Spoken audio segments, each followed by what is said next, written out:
அல்லேலூயா. 2 நாளாகமத்தின் புஸ்தகம் 15ஆம் அதிகாரம் 2வது வசனம். அவர் வெளியே ஆசாவுக்கு எதிர்கொண்டு போய் அவனை நோக்கி, ஆசாவே, யூதா பென்யமின் கோத்திரத்தின் சகல மனுஷரே கேளுங்கள். நீங்கள் கர்த்தரோடு இருந்தால் அவர் உங்களோடு இருப்பார்.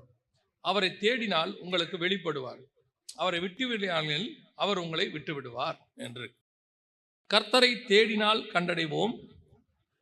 உங்களோடு நீங்கள் அவரோடு இருந்தார், அவர் உங்களோடு இருப்பார். இந்த வசனத்தை இதில் மிக முக்கியமான ஒரு பகுதி தான் நாம் இன்னைக்கு பார்க்க போகிறோம். அதில் கர்த்தரை தேடினால் நீங்கள் கண்டடைவீர்கள் என்று இருக்கிறது. கர்த்தரை தேடுகிற சூழ்நிலை ஏன் வருகிறது? ஆதியிலே தேவன் மனுஷனை உண்டாக்கி அவனோடு கூட உலாவும்படி அவர் விரும்பினார் என்று வேதத்தில் வாசிக்கிறோம். 3ஆம் அதிகாரம் ஆதியாகமத்தில். அப்புறம் மனுஷன் தேவனை விட்டு ரொம்ப தூரம் போயிட்டான். ஒரு சிலர் தவிர, ஏனோக்கு நோவா தேவனோடு சஞ்சரிச்சுட்டு இருந்தாங்க. அப்புறம் தேவன் மோசேயை பார்த்து சொல்றாரு, உங்கள் நடுவிலே நான் வாசம் பண்ணும்படி ஒரு கூடாரத்தை, ஒரு வாசஸ்தலத்தை ஆயத்தம் பண்ணும். அதற்கு பிறகு மனுஷன் தேவனுக்கு விரோதமான காரியத்தை செய்ததுனால மோசே கூடாரத்தை பெயர்த்து பாளையத்துக்கு புறம்பே போட்டார் அப்படின்னு சொல்லி பார்க்கிறோம். அதற்கு பிறகு இயேசு கிறிஸ்து ஆலயத்தில் அவர்கள் நடுவிலே உலாவிக் கொண்டிருந்தார் என்று யோவான் எழுதின சுவிசேஷத்தில் வாசிக்கிறோம். அவர்களோ அவரை தள்ளி கொண்டு போய் நகரத்திற்கு புறம்பே சிலுவையில் அறைந்து விட்டார்கள் என்று சொல்லி நாம் பார்க்கிறோம். அதற்கு பிறகு வெளிப்படுத்தின விசேஷத்தில் சபைகளுக்கு நடுவே 7 பொன் குத்து விளக்குகளுக்கு நடுவே உலாவுகிறவர் சொல்லுகிறதாம், ஆண்டவர் நம் மத்தியிலே இருக்க வேண்டும் என்று விரும்புகிற தேவன். நம் மத்தியில தான் அவர் இருக்கணும்னு ஆசைப்படுறார். ஆபிரகாம்கிட்ட ஆசைப்பட்டாரு, நோவா கிட்ட ஆசைப்பட்டாரு, அப்புறம் மோசே கிட்ட சொல்றாரு, ஆதாமு கிட்ட சொல்றாரு. அதற்கு பிறகு இயேசு கிறிஸ்து நேரடியாக வந்து இஸ்ரவேல் ஜனங்கள் மத்தியில் வாசம் பண்ணார். இப்போ நம் மத்தியில இருக்கிறார். அப்படி இருக்கும் பொழுது ஏன் நாம் தேவனை தேட வேண்டும்? ஏன் நாம் தேவனை தேட வேண்டும்? இப்போ உங்க வீட்டில் ஒரு பொருள் இருக்கும், உங்களுக்கே தெரியும், இங்கே தான் வச்ச அப்படிம்பீங்க. ஆனால் குடும்பமே அதை தேடும். பார்த்துருக்கீங்களா? குடும்பமே தேடும். ஆனால் அந்த சாவி அந்த வீட்டுக்குள்ளே தான் எங்கேயோ இருக்கும். ஏன் அந்த சாவி முதல்ல நம்ம கண்ணுக்கு புலப்படலைன்னா, நம்ம எல்லாரும் சொல்லுவாங்க, இங்கே தான் இருந்துச்சு, எங்கன்னு தெரில. ஆக்சுவலாக அதோட அர்த்தம் என்னன்னா, அந்த சாவி மாற்றத்துக்குன்னு ஒரு இடம் இருக்குது தானே. ஒரு ஆணியில் ஒரு இடம் வச்சிருக்கோம் தானே, கதவுக்கு பின்னாடி முன்னாடி எங்கேயோ ஒரு இடத்துல. அந்த இடத்தில் அதை என்ன செய்யவே இல்லை, நாம மாட்டலை. அதான் நம்ம கிட்ட இருக்க பிரச்சனையே. எந்த ஒரு பொருளையும் சின்ன வயசுல பெரியவங்க வந்து நமக்கு ஒரு விஷயத்த சொல்லிக் கொடுப்பாங்க. என்ன சொல்லிக் கொடுப்பாங்க அப்படின்னு கேட்டா, எடுத்த பொருளை எடுத்த இடத்துல என்ன செய்யுங்க, வைக்கணும் பாங்க. வசனம் சொல்லுது, கர்த்தரை கண்டடையத்தக்க சமயத்தில் தேடுங்கள் என்று வசனம் சொல்லுது. இங்க நீங்கள் அவரை தேடினால் உங்களுக்கு வெளிப்படுவார். அப்படின்னா என்ன அர்த்தம்? அவர் இருக்கிறார், நம்ம கூட தான் இருக்கிறாரு. ஆனால் தேட வேண்டிய நிலையில் அவர் இருக்கிறார். இதான் இன்னைக்கு சபைக்கு நடுவில் உலாவிக்கிட்டு தான் இருக்கிறாராமா. ஆனா வசனம் சொல்லுது, நீங்கள் தேடினால் அவரை கண்டடைவீர்கள். இன்னைக்கு சபை அவரை கண்டடைகிறதா, வெளிப்படுகிறாரா, சபைக்கு அவர் தெரிகிறாரா அப்படின்னு கேட்டா, நாம தேடுறதுல தான் இருக்கு பிரச்சனை. அதான் சொன்னேன், வச்ச இடத்துல நீங்க தேடாம எங்க தேடலாம் அது என்ன செய்யாது, கிடைக்காது. நீங்களே தான் ஒரு இடத்துல வச்சிருப்பீங்க, அர்ஜென்ட்டுக்கு கொண்டு போய் அந்த சாவியை கிச்சன்ல வச்சுட்டு அங்கேயே சமைச்சிருப்பீங்க. அப்புறம் மறந்துடுவீங்க. அப்புறமாக ஒரு 2-3 மணி நேரம் கழிச்சு சாவி வைக்கிற இடத்துல போய் தேடுவீங்க. இங்கே தானே இருக்கணும், காணோம். பெட்ரூம்ல பார்த்தோம், அங்கே பார்த்தோம், இங்கே பார்த்தோம். ஆனால் அது இருக்குது எங்கே இருக்குது? கிச்சனில் இருக்குது. அதோட அர்த்தம் என்ன அப்படின்னு கேட்டால், நாம் எங்கே அவரை வச்சிருக்கோமோ, எங்கே தொலைச்சோமோ அங்கே தான் என்ன செய்யணும், தேடணும். இன்னைக்கு சபை தேவனை அப்படி தேடுகிற இடத்துல இருக்கிறதா? சபை தேவனை தேடுகிறதா? அதான் முக்கியம். இன்னைக்கு தேடுறவங்க ஒரு குரூப் இருக்காங்க, தேடாதவங்க ஒரு குரூப் இருக்கிறாங்க. சிலர்லாம் தேவனை தேடுறதே கிடையாது. அவங்க சபைக்கு வந்து போறது என்னமோ, அவங்க வாட்டுன்னு வர்றது, அவங்க தேவன் இருக்கிறாரா இல்லையா அதை பத்திலாம் கவலை கிடையாது. ஆனா அவங்க சபை முறைமையை சரியா நிறைவேற்றிடுவாங்க. கேட்டு பாருங்க, நான் ஞாயிற்றுக்கிழமை ஆராதனை கரெக்டா போயிட்டேன், நான் தசமாங்காணிக்கெல்லாம் கொடுத்துட்டேன், சந்தா கட்டிட்டேன், ஒரு நாள் கூட மிஸ் பண்ண மாட்டேன், ரைட்டு. ஆனால் தேவன் உங்களுக்கு அங்க தென்பட்டாரா? தேவனை பார்த்தீங்களா? தேவனோடு கூட என்கவுண்டர் இருப்பாங்க, தேவனோடு கூட ஏதாவது உங்களுக்கு ஒரு தொடர்பு இருந்துச்சா, உங்களை சந்திச்சாரா அப்படின்னா இருக்காது. அப்புறம் எதுக்கு சர்ச், சபை அப்புறம் எதற்கு இருக்கு? நாம் தேவனை தேடாம என்ன ஒரு ஆவிக்குரிய வாழ்க்கை? நம்ம வாழ்க்கையில ஒரு தடவை கூட தேவனை தேடலை, அதாவது தேவனை பார்க்கல, அவர் சத்தத்தை கேட்கல, ஒண்ணுமே இல்லை. ஆனால் ஒரு சாட்டிஸ்ஃபேக்ஷன். ஆ ஆமாங்க, நாங்கெல்லாம் கிறிஸ்தவர்கள் தான். ஆனால் அது ஒரு ஃபெயிலியர் வாழ்க்கை இல்லையா? ஆண்டவர் தேவனோட ஜீவனுள்ள தேவன்னு சொல்கிறோம். நம்ம தேவன் ஜீவனோட இருக்கிறாருங்கிறோம். அப்போ இந்த உயிருள்ள ஆண்டவரோட லைஃப் லாங் பேசலைன்னா என்ன அர்த்தம்? அவரை பார்க்கல, பேசல, எதுவுமே இல்லை. ஆனால் அவர் எங்கள் வீட்டில் உயிரோடு தான் இருக்கிறாரு. அது எப்படி இருக்கும் யோசிச்சு பாருங்க. உங்கள் வீட்டில் ஒரு பெரியவர் இருக்கிறாரு, அவர் உயிரோடு தான் இருக்கிறாரு, அவர் சத்தம் கேட்கும், அவர் பேசுவார், சாப்பிடுவார். ஆனால் நான் அவர்கிட்ட பேசினதில்லை, பார்த்ததில்லை அப்படின்னா மிஸ்டேக் யாருக்கிட்ட இருக்கு அப்படின்னு கவனிச்சு பாருங்க. அதான் வசனம் சொல்லுது, தேவனை தேடினால் நீங்கள் கண்டடைவீர்கள், நீங்கள் தேடினால் அவர் வெளிப்படுவார். அப்போ நம்ம தேடுறோமா? இல்லைங்க, நாங்கள் தேடுறோம், ஆனாலும் வெளிப்படலை. ஒரு சிலர்லாம் ஜோம் பண்ணிகிட்டே இருப்பாங்க. எங்கள் ஊழியக்காரங்க எங்களுக்கு சொன்னாங்க, அந்த காலத்தில் பரிசுத்த ஆவியின் அபிஷேகத்தை பெற்றுக்கொள்றதுக்கு 10 வருஷம் 15 வருஷம் வெயிட் பண்ணாங்களாம், காத்திருந்து பெற்றுக்கொண்டாங்களாம் அவங்க சொல்லியிருக்கிறாங்க. ஆனால் இப்போ அப்படி இல்லை. நம்ம கேட்டவொன்னு ஆவியானவர் என்ன செய்கிறாரு? நிரப்புறார். மாம்சமான யாவர் மேலும் ஆவியை ஊற்றுவேன்றார், ஊற்றுறாரு. இன்னைக்கெல்லாம் உடனே பரிசுத்த அபிஷேகத்தை பெற்றுக்கொள்றாங்க. ஆனால் எங்கள் பரிசுத்தவான்கள் எங்களுக்கு சொல்லி கொடுத்தது என்னன்னு கேட்டிங்கன்னா, அந்த காலத்தில் நாங்கள் ரொம்ப நாள் காத்திருந்து பெற்றுக்கொள்ளணும் அப்படின்றாங்க. அப்போது தேவனை தேடுகிற ஒரு குரூப் இருக்கு, தேடாத ஒரு குரூப் இருக்கு. இந்த தேடுகிற குரூப்புக்கு ஏன் அவர் வெளிப்படலை? நான் தேடுறவங்களை பற்றி மட்டும் பேசுகிறேன். தேவனை தேடுகிறவர்களில் இன்னும் தேவன் வெளிப்படவில்லை. பார்க்கலன்றாங்க, சத்தத்தை கேட்கலன்றாங்க, ஒரு தடவை கூட ஆண்டவர் என்கிட்ட பேசலைங்க, நானும் எவ்வளோ நாள் ஜெபம் பண்ணுறேன் அப்படிங்கிறாங்க. அப்படியானால் தேடுகிற நம்ம கிட்ட தான் ஏதோ பிரச்சனை இருக்குது. அவர் இங்கே தான் இருக்கிறார், நம்ம கூடவே தான் இருக்கிறார், நம்ம கிட்ட தான் ஏதோ ஒரு பிரச்சனை இருக்கு. அப்போ இந்த வசனத்தை வாசிக்கும் பொழுது கர்த்தர் எனக்கு ஒரு காரியத்தை உணர்த்தினது என்னன்னா, நீ தேவனை தேடுற, எதுக்கு தேடுற? அதான் முக்கியம். எதுக்கு தேவனை தேடுற? அப்பதான் அவருக்கு தெரியறதும் தெரியாததும் இருக்குது. நீங்க தேவனை தேடுறது உண்மை, எதுக்காக தேடுகிறீர்கள் தான் ரொம்ப முக்கியம். வாசிங்க, மார்க் எழுதின சுவிசேஷம் 1ஆம் அதிகாரம் 36 வாசிங்கள் பார்ப்போம். 36, 37 வாசிங்க. அவரை பின்தொடர்ந்து போய் அவரை கண்டபோது எல்லோரும் உம்மை தேடுகிறார்கள் என்று சொன்னார்கள். இப்போ இயேசு கிட்ட வந்து இவங்க எல்லாரும் சொல்ற வார்த்தை என்ன? எல்லாரும் உங்களை தேடுறாங்க ஆண்டவரே. பா, எவ்வளோ ஒரு நல்ல ஒரு வார்த்தை பாருங்களேன். தேவன் வந்து எதுக்கு பூமிக்கு வந்தார்னா, எல்லாரும் அவரை தேடணும் தான் அவர் வந்தார்.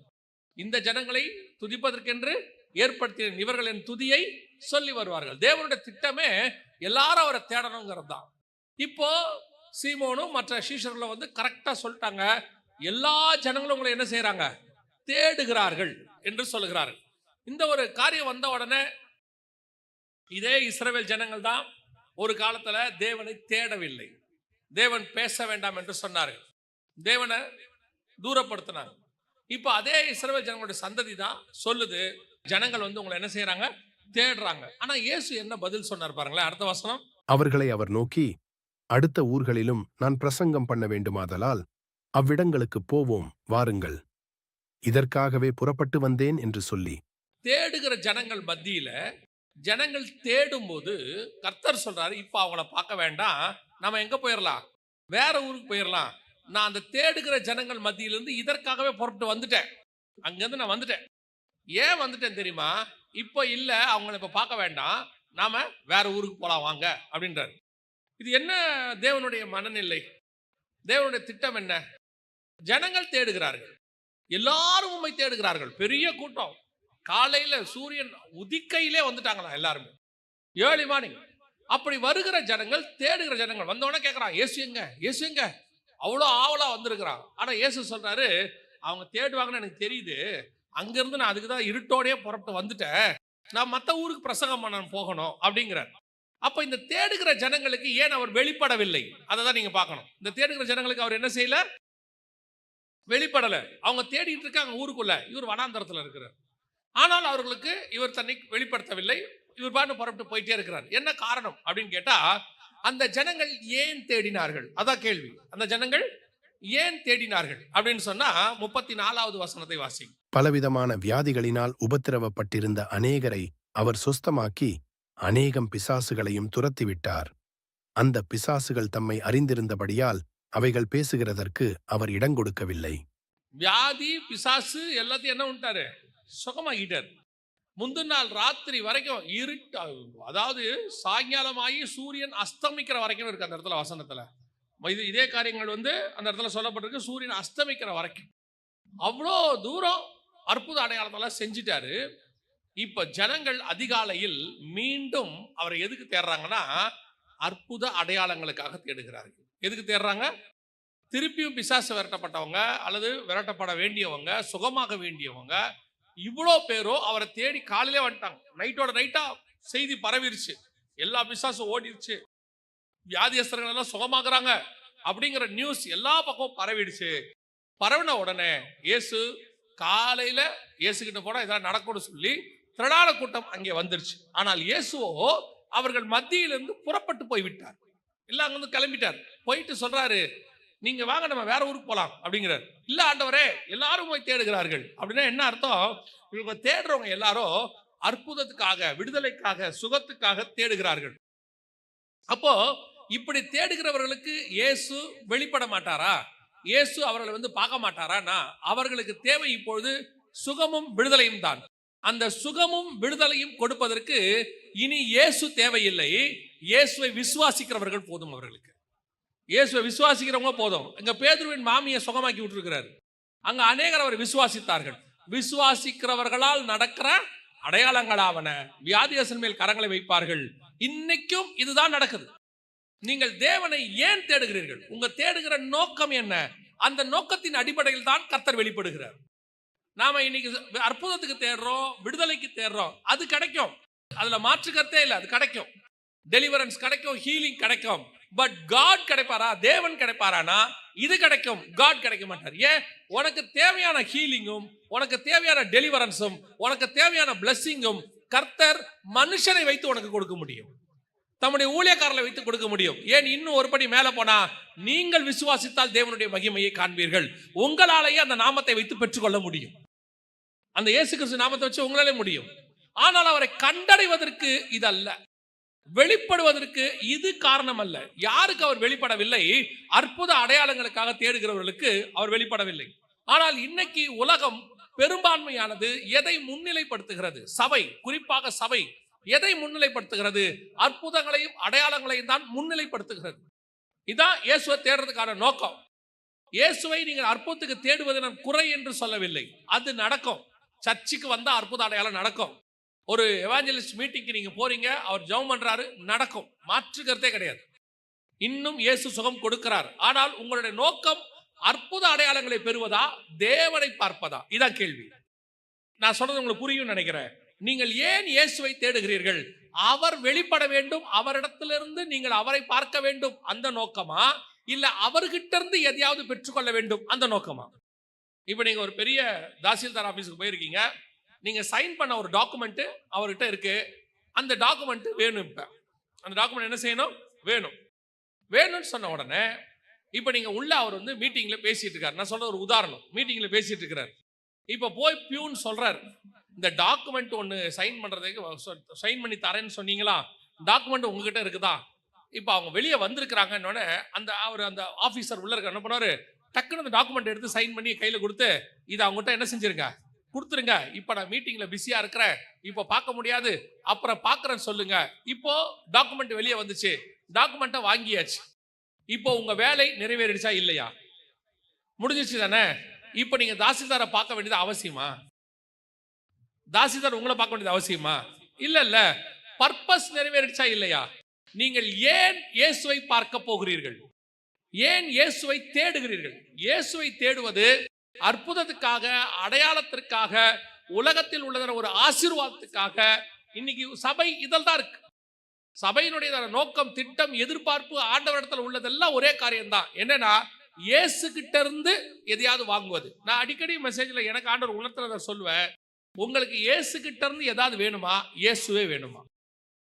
இன்னைக்கு நிறைய பேருக்கு இயேசு கிட்ட இருந்தா வேணும். அவங்க என்ன சொல்லுவாங்க, இயேசு கிட்ட இருந்து வேணும்னா இயேசுவே வேணும், ரெண்டும் ஒண்ணு தானங்க. இயேசு வந்தா தானே அவர்கிட்ட இருந்து ஏதாவது வாங்க முடியும். சொல்றேன், இயேசு உங்களுக்கு ஏதாவது செய்ய வேண்டும் என்றால் அவர் நாமத்தினாலே எதை கேட்டாலும் அவர் உங்களுக்கு தருவார். ஆனால் உங்களை பார்க்கணும் ஆண்டவரே. மோசேக்கு இல்லாத ஆசீர்வாதமா? அவர் பார்வோன் குமாரத்தின் மகனாக இருந்தவர். அது மட்டும் இல்லாம எல்லா ஆசீர்வாதத்தையும் அனுபவிச்சவர். அவர் அரண்மனைக்குள்ள இருந்தவர். அப்படி இருந்ததான ஒரு மனுஷன். மோசே அந்த முச்செடியிலேயே மகிமையை பார்த்துட்டார். அதுக்கப்புறம் 15ஆம் அதிகாரத்துல எல்லாம் மலைக்கு மேல மகிமையை பார்க்கிறார். ஆனால் 32, 33 அதிகாரங்கள்ல திருப்பி ஆண்டவர்கிட்ட சொல்றாரு, நான் உம்முடைய மகிமையை பார்க்க வேண்டும். இன்னும் ஏப்பா இவ்வளோ மன்னா வருது, அதெல்லாம் இருக்கட்டும் ஆண்டவரே, நான் மன்னாக்காக உங்களை தேடலப்பா. இல்லப்பா 10 வாதையை நீ பார்த்துட்டியே, இதை விட என்ன பார்க்க போற? அது உங்க மூலியமா நடந்த வாதை. எனக்கு தேவை உங்க மூலியமா நடக்கிற வாதை அல்ல, நீங்கள் வேணும். உங்களை நான் பார்க்கணும். உங்கள் கையின் கிரியை நான் பார்த்திருக்கிறேன், உங்களை பார்த்திருக்க வேண்டும். அதான் மோசேயுடைய வாஞ்சை. இன்னைக்கு நம்முடைய வாஞ்சை எதுவா இருக்குது? இயேசு கிட்ட இருந்து தேடுவதா அல்லது இயேசுவையே தேடுவதா? யார் கண்டடைகிறார்கள்? இப்படி அற்புத அடையாளங்கள் தேடுகிறவர்களுக்கு இயேசு சொன்ன வார்த்தை, வாங்க நம்ம வேற ஊருக்கு போலாம். அப்ப இவங்களுக்கு அற்புத அடையாளம் அதெல்லாம் அங்க நடக்கும். அந்த பேதுரு மாமி ஜோம் பண்ணாலே நடந்துரும். ஏன்? அங்க இருக்கிற ஒருத்தன் நேத்து இயேசு செஞ்சாருங்க, அவர் என்ன சொன்னாரு? அவரு என் நாமத்துல சுகமாக்கணும்னு சொன்னாரு, நான் வேணா ஜோம் பண்ணி பார்க்கட்டா? இயேசு நாமத்துல நடந்துரும். இன்னைக்கு ஆண்டவருக்கு தேவை, ஆட்கள் தேவை. அந்த ஆட்களை வைத்து அதை செய்ய முடியும். உங்களை வைத்து அற்புத அடையாளங்களை ஆண்டவர் செய்ய முடியும். யார் வேணாலும் சொல்ல, நான் சொல்லுவேன், ஒரு சின்ன வாலிப பிள்ளை, ஒரு 15-10 வயசு மகளா இருக்கட்டுமே, அவனை கொண்டும் கர்த்தர் அற்புதங்களை செய்ய வல்லமை உள்ளவராக இருக்கிறார். அந்த சின்ன பிள்ளை அவங்க வீட்டுக்காக ஜெபம் பண்ணுச்சுன்னா கர்த்தர் அந்த ஜெபத்தை கேட்டுருவார். எத்தனையோ பேருக்கு நடந்திருக்குது. ஆனால் இப்போ நீங்கள் தேவனை தேடுறது எதற்காக? முதலாவது வசனம் சொல்லுது, அவர்கள் அற்புத அடையாளங்களுக்கு தேடின போது அவர்களால் அவரை பார்க்க முடியவில்லை, கண்டடைய முடியவில்லை, போயிட்டார். இயேசு அவங்களை பார்க்கவே இல்லை, திரும்பி போயிட்டார். இதுதான் இன்னைக்கு நிறைய பேர் இயேசு கிட்ட வராங்க, சர்ச்சுக்கு வராங்க, அற்புத அடையாளங்களை வாங்குறாங்க, அப்புறம் சபைக்கு வர மாட்டேங்கிறாங்க.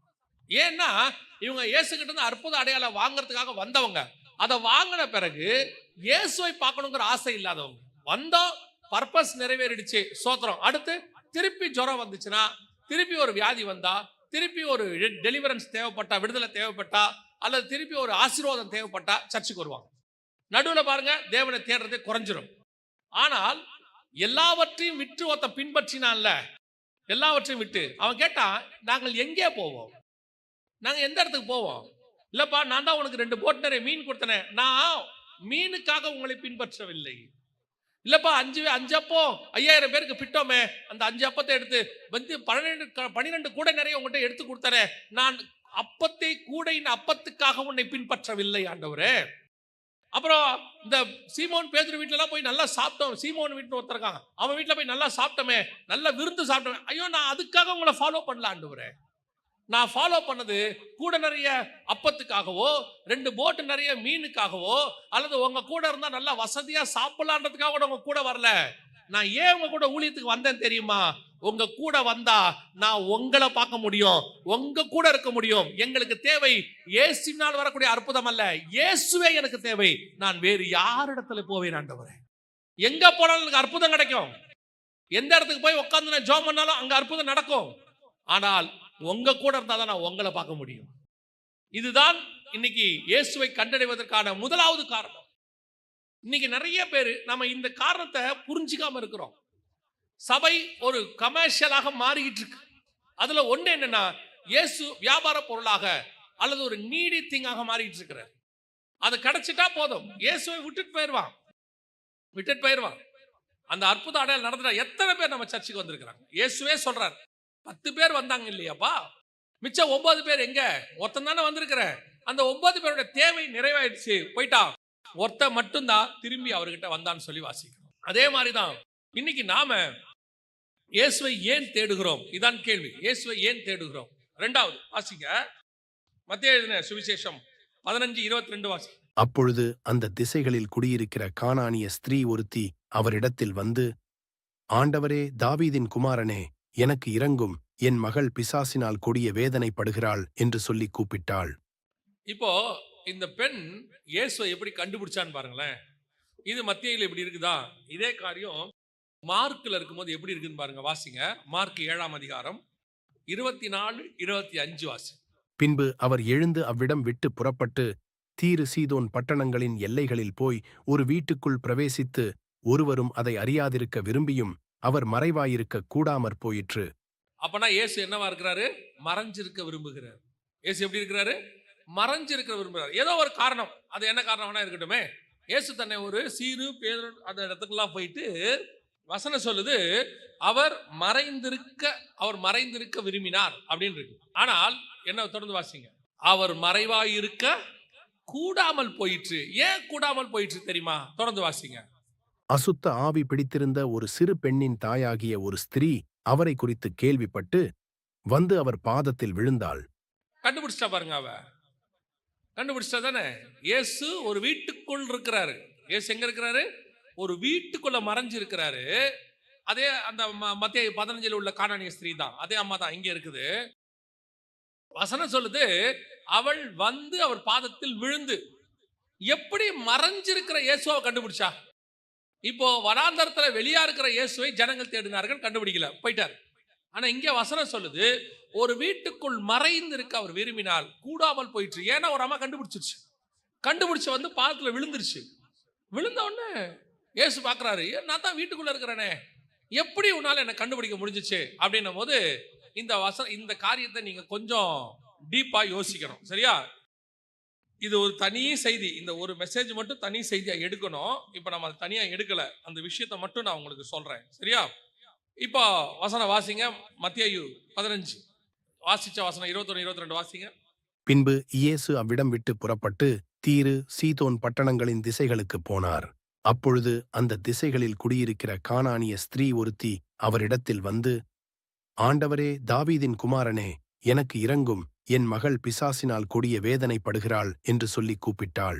இப்போ இயேசு இந்த பெண்ணை பார்த்து தான் ஒரு வார்த்தை சொல்றாரு, பிள்ளைகளின் அப்பத்தை எடுத்து நாய்க்குட்டிகளுக்கு. என்னையா புதுசா இருக்கு இயேசுநாதர்? அதாவது இப்படி கண்டுபிடிச்சு வரவங்களை பார்த்து அவர் ரொம்ப இரக்கமாயிருவாரு எப்பவுமே. இவர் ஒரு இடத்துக்கு சாப்பிட போறாரு அக்கறைக்கு. ஜனங்கள் ஓடி வரதை பார்த்துட்டு வசனம் சொல்லுது, அவர் மனதுருகி அவர்களிடத்தில் பேச தொடங்கினார். இப்படி தேடினா அவர் மனது உருகிடுவாரு. அப்படிப்பட்ட இயேசு இப்ப இந்த கானானிய ஸ்திரியை பார்த்து ஒரு வார்த்தை சொல்றாரு, பிள்ளைகளின் அப்பத்தை எடுத்து நாய்க்குட்டிகளுக்கு போடுவானே. அவ கேட்டது தாம் மகளுக்கு பிசாசிலிருந்து விடுதலை. அதான் அப்படித்தானே இருக்குது. இவர் தான் எல்லா பிசாசையும் விடுதலை ஆகிட்டே இருக்கிறாரு. இப்போ சகோதரன் வாசிக்கும் போது கூட சொன்னார் இல்லையா, ஒருத்தன் பிசாசு பிடிச்சிருந்தான், அந்த பாவ பண்ணிக்கிட்ட போகணும்னு சொல்லி கேட்டான், எல்லாம் இருக்கு இல்லையா? அப்படி இருக்கும் பொழுது ஏன் இந்த அம்மா கிட்ட மட்டும் பிசாசு போகணும், தான் மகளுக்கு போகணும்னு கேட்டவொடனே உட்காந்து ஃபார்முலா பேசிட்டு இருக்கிறார். என்ன ஃபார்முலா? பிள்ளைகளின் அப்பத்தை எடுத்து நாய்க்குட்டிகளுக்கு போடுவானேன் அப்படின்னு. உடனே அந்த அம்மா என்ன சொல்லுச்சு? அதற்கு அவள், மெய்தான் ஆண்டவரே, ஆகிலும் நாய்க்குட்டிகள் தங்கள் எஜமான்களின் மேஜையிலிருந்து விழும் துணிக்கைகளை தின்னுமே என்றாள். இதுக்கு அதுக்கு ஏதாவது சம்பந்தம் இருக்குதா? பிசாசு விரட்ட வந்தவங்களுக்கு நம்ம எல்லாருக்கும் தெரியும், மேஜையிலிருந்து விழுகிற துணிக்கை அப்பம்னா அது வசனம். அதான் அப்பனா வசனம் தான் குறிக்குது. இவங்க வந்தது விடுதலைக்கு. இந்த அம்மா, ஆண்டவரே எனக்கு விடுதலை கொடுங்க, என் பிள்ளைய விடுதலை கொடுங்கன்னு கேட்கறத விட்டுட்டு இவங்க வேற ஒரு கான்வர்சேஷன் பண்றாங்க. அதுக்கு தான் நான் எப்பவும் சொல்லுவேன், பைபிள்ல உள்ள சம்பவத்தை வெறும் சம்பவமா பார்க்கக்கூடாது, அதுக்கு பின்னாடி இருக்கிற ஆவியானவருடைய திட்டத்தை பார்க்கணும். ஆவியானவர் தான் ஒவ்வொரு மனுஷனையும் பேச வைக்கிறவர். இப்போ இந்த அம்மாவையும் இயேசுவையும் பேச வைக்கிறார் அந்த இடத்துல. இது இயேசுவுக்கு தெரியும் இந்த அம்மா இப்படி வரும்னு. இப்போ கானானிய ஸ்திரீ வீட்டுக்குள் இருக்கிற இயேசுவை கண்டுபிடிச்சா. நல்லா கவனிங்க, இதுக்கு பின்னாடி ஒரு மிக முக்கியமான விஷயம் இருக்கு. இந்த கானானிய ஸ்திரீயோடைய பொண்ணு பிசாசு பிடிச்சிருக்கா. இயேசு சொல்றாரு, நாய்க்குட்டிக்கு தர முடியாது. அந்த கானானிய ஸ்திரீயோட பொண்ணுக்கு பேர் என்ன சொல்றாரு? நாய்க்குட்டிக்கு தர முடியாது அப்படிங்கிறார். ஏன் இந்த வேர்டை இயேசு யூஸ் பண்ணாரு? அந்த பொண்ணை ஹர்ட் பண்ணணும்னு விரும்புறாரா, இல்ல இவர் ஒன்னும் இஸ்ரவேலை பெருசா நினைச்சு கானானியர்களை கேவலமா நினைக்கிறாரா? அதெல்லாம் ஒண்ணும் கிடையாது. நம்ம ஆண்டவர்ட்ட பாரபட்சமே கிடையாது, பட்சபாதமே கிடையாது. விஷயம் என்னன்னா கவனிங்க, இந்த கானானியர் அப்படிங்கிறவங்க யாரு? இப்ப அந்த இஸ்ரவேலுங்கிறது கானான் தேசம், நம்ம எல்லாருக்கும் தெரியும். அதான் பின்னாட்கள இஸ்ரவேல். இந்த கானானியர்கள் யாரு அப்படின்னு கேட்டீங்கன்னா, உங்க எல்லாருக்கும் தெரிஞ்ச ஒரு சம்பவம் 9ஆம் அதிகாரத்துல இருக்கு, ஆதியாகமத்தின் புஸ்தகத்துல இருக்கு. நோவா வந்து அந்த திராட்சை ரசம் குடிச்சு வெறியாயி படுத்திருக்கிறார்ல, அப்போ நோவாவுடைய நிர்வாணத்தை போய் ஜனங்களுக்கு சேம் காமுகிட்ட அறிவிச்சது யாரு? யார் சொன்னது? நோவாவுக்கு 3 பசங்க, சேம், காம், யாபேத் அப்படின்னு இருக்கு. சேமுகிட்டையும் யாபாத்துக்கிட்டையும் அப்பா நிர்வாணமா படுத்திருக்கிறாருன்னு அனௌன்ஸ் பண்ணது யாரு? காம் போய் என்ன சொல்றான்? அப்பா நிர்வாணத்தை போய் அறிவித்தான். சேமும் யாபேத்தும் பின்னாடி போய் என்ன பண்றாங்க? அந்த நிர்வாணத்தை மூடிட்டாங்க. இப்போ திராட்சை ரசத்தின் வெறி தெளிந்த நோவா யாரை சபித்தார்? தன் இளைய குமாரன் தனக்கு செய்ததை அறிந்து யார் சபிக்கப்பட்டவன்? இளையகுமாரன் பேர் என்ன? கானான் கிடையாது. இளையகுமாரன் பேரு காம். புரியுதா? இளையகுமாரன் பேரு காம். அவன் தான் நிர்வாணத்தை அறிவிச்சவன். ஆனா நோவா சபித்தது காமை அல்ல, காமுடைய பையன் பேர் தான் கானான். பையனை சபிக்கல, பேரனை சபிச்சிட்டாரு. புரியுதா? ஏன் இவர் பையனை சபிக்காம பேரனை சபிச்சாரு? எழுந்திரிச்சவன சொல்றாரு, தன் இளைய குமாரன் தனக்கு செய்ததை அறிந்து நோவா கானான் சபிக்கப்பட்டவன். செஞ்சது உன் பையன் தானையா, ஏன் நீ அவன் பையனை சபிச்ச? உன் பையனை சபிக்காம நீ ஏன் பேரனை சபிக்கிற அப்படின்னு கேட்டா, இவருக்கு திராட்சரசம் குடி வெளி தெரிஞ்சிருச்சு. இப்ப ஆள் தெளிவா இருக்கிறார். நோவாவுக்கு நல்லா தெரியும், காமை சபித்தால் அந்த சாபம் நிக்காது. ஏன் தெரியுமா? 9ஆம் அதிகாரத்தில் இருக்கு. ஆரம்பிக்கும் பொழுது, கர்த்தர் நோவாவையும் அவன் குமாரரையும் கர்த்தர் ஆசீர்வதிச்சவனை மனுஷனால சபிக்க முடியாது. காம யார் ஆசீர்வச்சது? கர்த்தர் ஆசீர்வதிச்சிட்டாரு. கர்த்தர் ஆசீர்வதிச்சவனை யார் சபிக்க முடியாது? மனுஷனால் சபிக்க முடியாது. இது நோவாவுக்கு நல்லா தெரியும். அதனாலதான் அவர் என்ன பண்றாரு, ரொம்ப விவரமா இந்த தலைமுறையை விட்டுட்டு எந்த தலைமுறையை சபிக்கிறாரு? அடுத்த தலைமுறையை சபிக்கிறாரு. கானான் சபிக்கப்பட்டவன், நீ தப்பிச்சிட்ட, உன் பையன் மாட்டினாண்டா, உன் சந்ததி காலிடா அப்படின்ட்டாரு. சரி, இப்போ காம் தப்பு செஞ்சான். ஆனா கானான் என்ன தப்பு செஞ்சான்? கானான் ஏதாவது தப்பு செஞ்சானா? இப்ப அவன் யார் தெரியுமா? அப்பாவுடைய பாவத்தை சுமக்கிற சந்ததி. கானான் சபிக்கப்பட்டவன். கானானுக்கு ஒரு வயசு வருது. கானான் எழுந்திருப்பார். ஒரு உதாரணத்துக்கு சொல்றேன், வாலிப வயசு வருது. வரும்போது பாக்குறான் சாபம் நிக்குது. நம்முடைய பெரியப்பா பசங்களாம் நல்லா இருக்கிறானுங்க, சேம் யாபத்தோட பசங்களாம் நல்லா இருக்கானுங்க, நான் மட்டும் இப்படி சபிக்கப்பட்டே கிடக்கிறேனே, தலைமுறையா சாபத்தை வாங்கிக்கிட்டே கிடக்கிறேனே, ஏன் எனக்கு மட்டும் சாபம் அப்படின்னா, உங்க அப்பா தப்பு செஞ்சாரு. ஒரு இடத்துல அவனுக்கு தோணும், எங்க அப்பா பண்ண தப்புக்கு நான் என்னடா செய்வேன். இப்போ உங்களுக்கு தோணுதா இல்லையா? நிறைய நேரத்துல நம்ம என்ன செய்யறோம், எங்க அப்பா அம்மா பண்ண தப்பு என் தலையில வந்து விடிஞ்சிருச்சு சொல்றமா இல்லையா? பல நேரத்துல சொல்லுவோம், எங்க அப்பா அம்மா பண்ண தப்பு என் தலை மேல விடியுது. பல நேரத்துல கேட்கிறோம், அவங்க பண்ண தப்புக்கு நான் என்ன செய்வேன். அந்த கானானிய வம்சத்துல வந்தவதான் வந்து இப்ப இயேசுக்கு முன்னாடி நிக்கிறா. அந்த ஸ்திரீ வந்து நிக்கிறாங்க. இந்த அம்மா யாரு தெரியுமா? இப்ப அப்பாவுடைய பாவத்தை சுமக்கக்கூடியதான சந்ததி. கானானியர்கள் யாரு? அப்பா காம், அப்பாவுடைய பாவம். ஏன் இயேசு நாய்க்குட்டின்னு சொன்னார்னா அதுக்கும் அர்த்தம் இருக்கு. என்னன்னா, ஒரு ஆண் இன்னொரு ஆணுடைய நிர்வாணத்தை பார்த்து அந்த ஹோமோசெக்சுவல்பாங்க, அதுக்கு நாய்க்கு யூஸ் பண்ற அதே வேர்டு தான் எபிரேய மொழியில யூஸ் பண்றாங்களாம். ஆணோட ஆண் சேர்றதும் நாய் சேர்றதும் ஒண்ணு, நாய்த்தனம்னு சொல்றாங்கல்ல, அந்த வார்த்தைகள் ஒன்னாதான் யூஸ் பண்ணுவாங்க. அதுக்கு தான் ஈக்குவலா கொண்டு வருவாங்களாம். அதனால இயேசு சொல்றாரு, பிள்ளைகளின் அப்பத்தை எடுத்து யாருக்கு கொடுக்க முடியாது, இது நாய்க்குட்டி உங்களுக்கு கொடுக்க முடியாது. ஏன்னா அது சாபத்தினால் வந்தது. இப்ப இவ யாருன்னு கேட்டா, அப்பாவுடைய சாபத்தை சுமந்து நிக்கிற பிள்ளை. ஆனா இவ யாருக்கிட்ட வந்து நிக்கிறானா, பிள்ளையுடைய சாபத்தை சுமந்து நிக்கிற அப்பா. இயேசு கிறிஸ்து யாருன்னா, பிள்ளைகளின் சாபத்தை சுமக்க வந்த அப்பா. அவருக்கு முன்னாடி வந்து நிக்கிறா. இப்ப இயேசு சொன்ன வார்த்தை என்ன தெரியுமா? அந்த மத்தியில, ஆமா ஆண்டவரே, மேஜையிலிருந்து வரும் துணிக்கையாவது பிள்ளைகள் சாப்பிடுமே, நாய்க்குட்டிகள் உண்ணுமே. அதுக்கு இயேசு என்ன சொன்னாரு? இயேசு அவளுக்கு பிரதியுத்தரமாக, ஸ்திரீயே, உன் விசுவாசம் பெரிது. பெருசுனா எதையோட கம்பேர் பண்ணும்ல. ஒன்னு சின்னது தானே பெருசுன்னு சொல்ல முடியும். உன் விசுவாசம் ரொம்ப பெருசு அப்படின்னா பெருசுனா என்ன? இதுக்கு முன்னாடி ஒரு விசுவாசம் இருந்துச்சு. எந்த விசுவாசம்? இஸ்ரவேலுடைய விசுவாசம். இஸ்ரவேலுங்கிறவங்களே யாருன்னா, விசுவாசத்தின் தகப்பன் ஆபிரகாம் இருக்கிறானே, அதுல இருந்து வந்தவங்க. அவன் தான் சேம் வம்சத்தை சார்ந்தவர் தான் ஆபிரகாம்.